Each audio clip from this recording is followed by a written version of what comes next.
Going to do a motherboard replacement here on a HPDV6000. Here's what happens when we press the power. Nothing on the screen.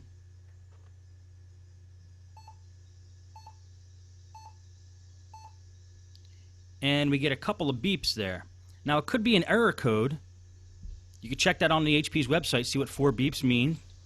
But we already did that, and we tried replacing the RAM, and it's definitely a motherboard problem. So since we already did a motherboard replacement on DV6000, I'm just going to do this one in fast motion. You might be able to get something out of it because I'm doing it from a different angle. If you were planning on taking apart a DV6000 and you missed something in the first video, this will work for you. So I'm just going to speed it up right now. Okay, like I pulled that RAM out. I wanted to show you that we did try replacing the RAM. It still could have been a RAM problem, but with the new RAM in, it did the same thing. So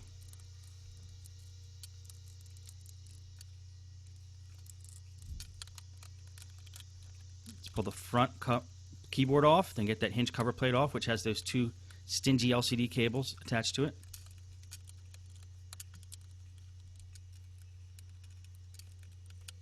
Pull off the hinges there, get the screen off. Then we realized we forgot to take the wireless antenna off and the webcam cord, which we should have done in the first place before we tried to pull the screen off. Now there's a few more screws here on the top plate to get off before we can detach it from the bottom plate. And we got to get all the screws out of the bottom plate before we detach it from the top plate. Now if you look at that little pile I'm amassing of screws, most of them are the same size. And this is the part of the DV6000 that is a little tricky. There's those 2 standoffs that are keeping the 2 plates together. Definitely watch the first video to see about that. Okay, there's the motherboard. Just look for all the screws with the white arrows next to them. That should be able to give you enough indication of what screws to take out of the motherboard. Okay, let's take the processor CPU fan off. Let's get the processor out of there.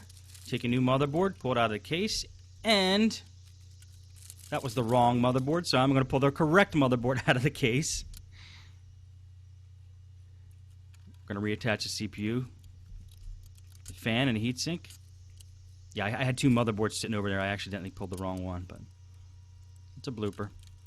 But this one is the correct motherboard. And HP's on the motherboard, right under the RAM, they have the model number, and you want to eBay. If you're doing a buying on eBay, you want to do an eBay search for that model number. That'll give you the exact motherboard that you need.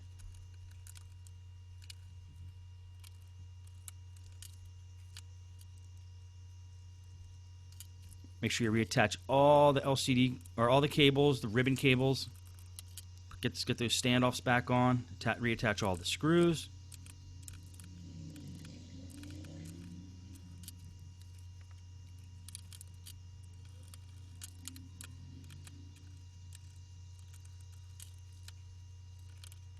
Attach the screen while you're holding it gently. Put all the screws back in. And tighten them up with a higher torque screwdriver because you don't want these to get loose. The screws that hold the monitor on.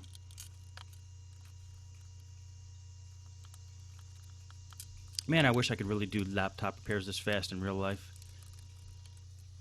Okay, you got to feed those wireless antenna through the little gap that was created there under the keyboard. Same thing for the webcam cord here. Make sure everything's flush so the keyboard doesn't have any lumps when you put it back on. It all has to go back properly. It's all nice and even. Now we can put this, start to reattach these ribbon cables. These are important ribbon cables. They control the power board on the hinge cover plate there. The power button and those LED lights.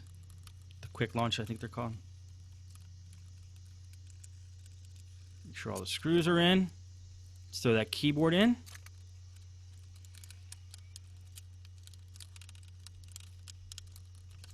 Get the hinge cover plate back on. Start to put all the stuff back in the bottom.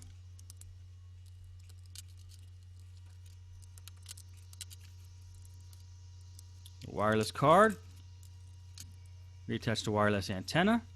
It's a wireless N. They have 3 antennas on a wireless N card.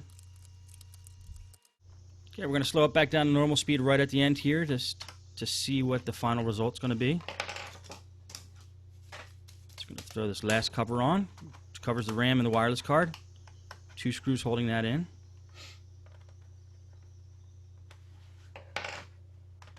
Put the battery back in.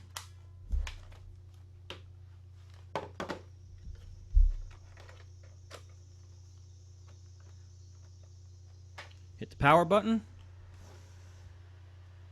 Wait to see what happens. Hope we get the HP BIOS screen. And we do.